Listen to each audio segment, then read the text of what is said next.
Come in now on the Deseret First Credit Union hotline via Skype, our friend Troy Warner, who is a super senior, not because he wanted to be, but because circumstance has now taken us there.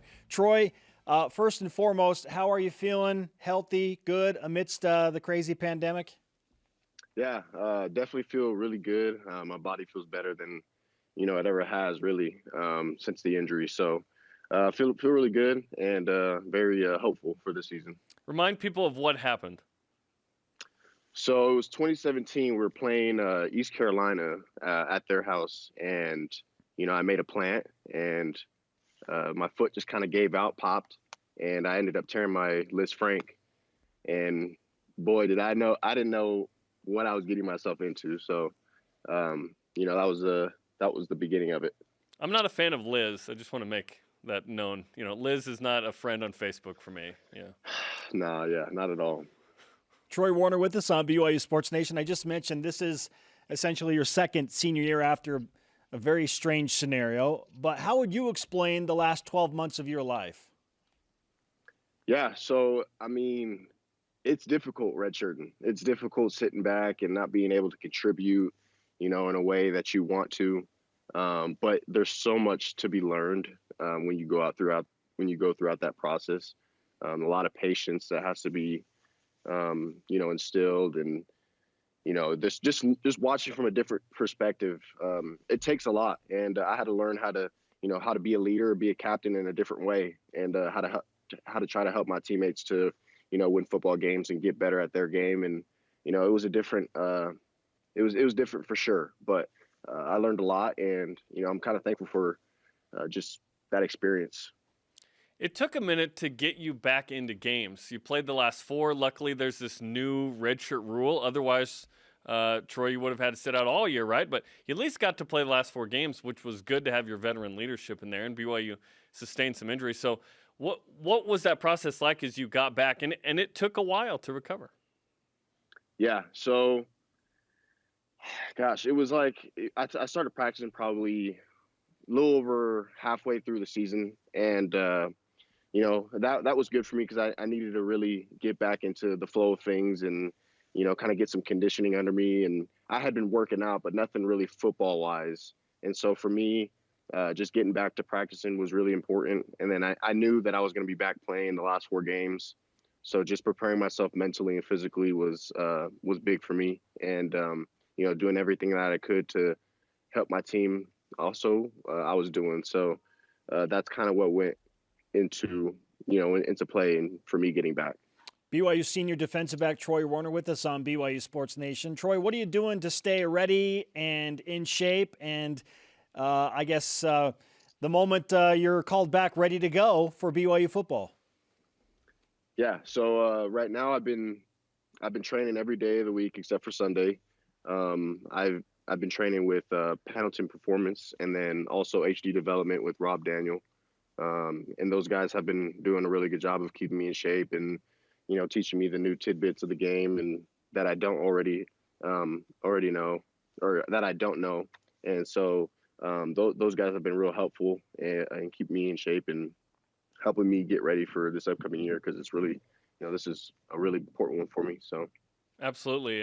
And we've kind of buried the lead here. This is our first interview with anyone outside. So how is it outside? And tell us why you're outside.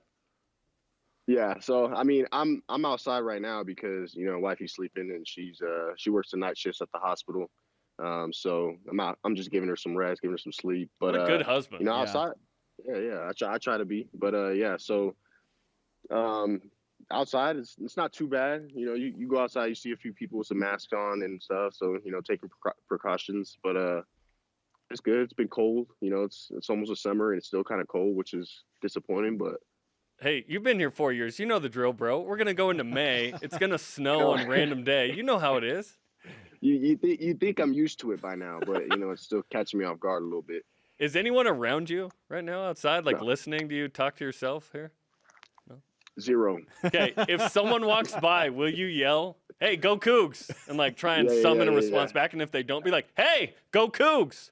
Will you just Absolutely. Okay, look out for someone. Go ahead and just interrupt the interview if that happens, okay?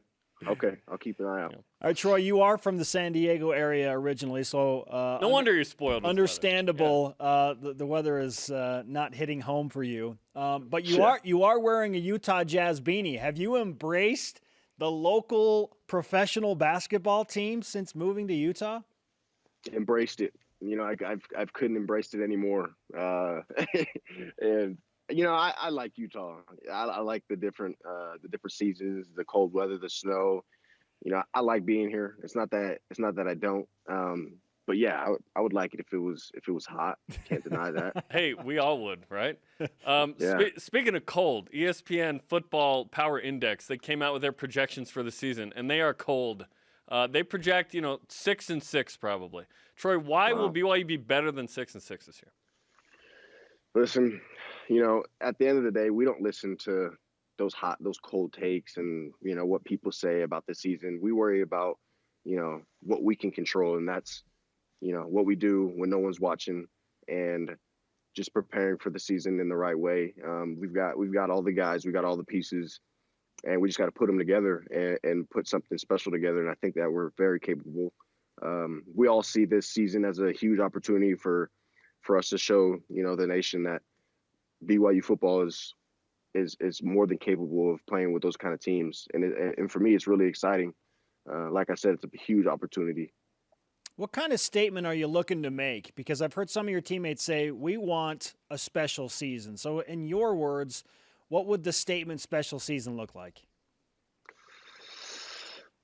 It's hard to tell. Hard to tell you, really. I don't like to paint one picture or another, but I know that I've got a good feeling that this season is going to be special.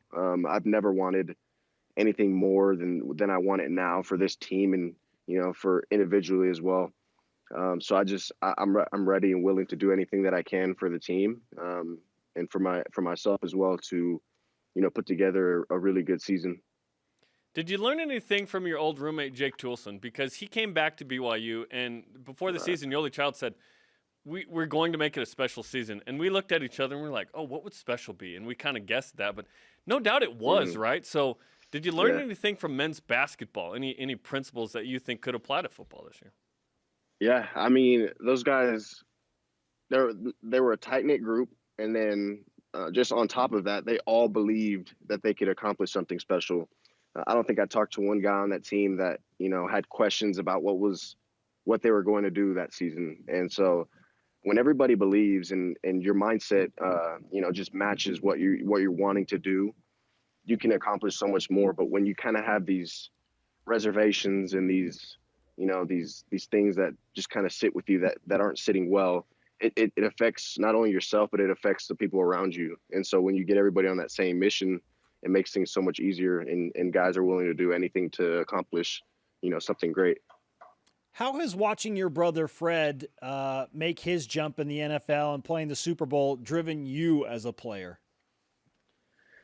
Honestly, I can't even count the amount of things that I've been able to learn from him just from when he's, gotten drafted as a rookie and to him, exploding as a second-year guy. He's taught me so many things and that I feel like I haven't really yet gotten to show, because of the injuries and stuff like that. But I just feel like such a new player and mindset is so much different. And it makes me excited because I know that I'm capable of doing great things and thankful for him for the example that he's always given to me. So, like I said, I'm excited and it's going to be good. When you and Fred hang out, does he always pay? Yeah. He takes care of me. He takes care of me. He should, right? I've got him for 1.5 mil earned so far, so he should. And hey, how do we get you an interception, bro? Look, it's gonna happen. My brother always tells me I've dropped way too many, and the time is now. So we're gonna get more than one this year. Hey, it's 2+. Absolutely. I love it. Yeah. Good vibes. No question, Fred is your number one fan. He makes that very evident. Yeah. You got a couple of huge fans here in Studio B, Troy. Stay safe. That to you and your wife who's working in the hospital, and we appreciate catching up with you, man. Appreciate you guys always. Thank you. All right, Troy Warner on the Deseret First Credit Union hotline via Skype. Deseret First, you know why, we show how. Listen, Fred should pay for everything. You know, listen, Troy's got that stipend check. It ain't going to cover it at the level that Fred Warner can cover it now. Hey, Fred, when are you coming into town again so we can go eat, so you can take us. Shop and do all sorts of stuff. I'm sure there's no one else asking him that. Yeah. Troy, we alluded to it. Troy doesn't have a pick. He's way too good to not have a pick. So I anticipate him getting like 2 or 3 at least this year. This is going to be quite a year for Troy Warner. It's going to be awesome. I'm all in on it. Fun conversation. And by the way, old roommates used to be Troy Warner, Fred Warner, Jake Toulson, and Micah Simon. How about that house? That sounds like a good time, man.